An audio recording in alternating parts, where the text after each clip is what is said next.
Hi, this is Trisha from Cube Her Way. In this video, we are looking at solving our yellow cross of our Rubik's Cube. We currently already have our first two layers done, and so now we are looking to begin solving our last layer.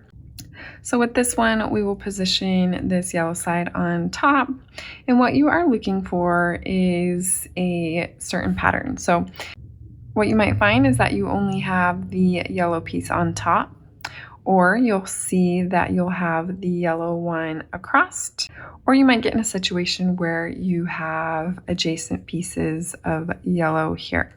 Depending on how this looks, it will affect how you perform the next moves here. So in this case, if you had only a yellow center, you can do these next set of moves from anywhere.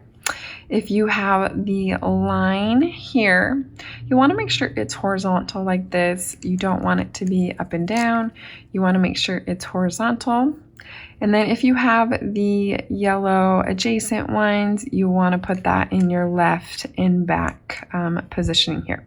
So in this case, we do have our line. It is horizontal, so this is how I want to orient my cube. And then for this one, we are going to rotate this front piece to the right. That way you see our two matching lines here on the left side.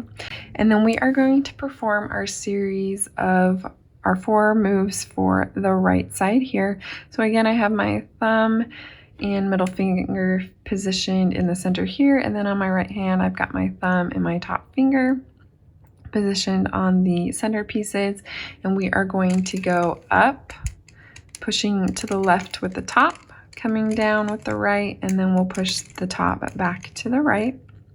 And then let's just go ahead and take a look at our top here. We have our yellow, and then depending on how the pieces look will determine whether you'll perform that move again. In this case, we have our yellow here. So we have our yellow cross solved with just one repetition of that move. But in this case, if it was flipped, if we had maybe yellow here and orange here, then you would have to just perform that sequence of moves again until you get to the position where you have our yellow cross. So we have our yellow cross, but there is one more step. We need to align our centers. So in this case, we have a blue centered line, and we only have one of them aligned.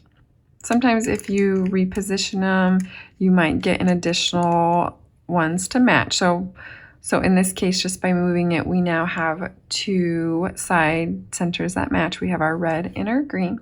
In this case, you want to position it on your right and the back for those 2 matching centers.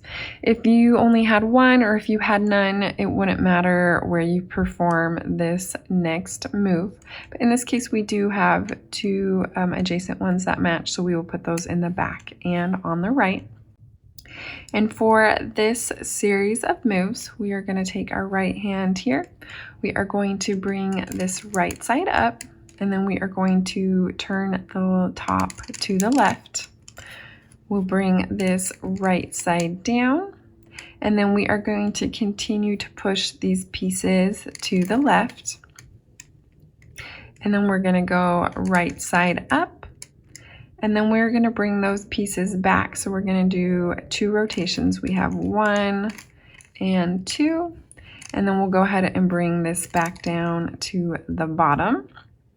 And so now let's check on our matching center. So if we position this orange here, we have it over our orange center, we see it over our blue center, see it over our red, and we see it over our green. So we have now solved our yellow cross over the appropriate centers.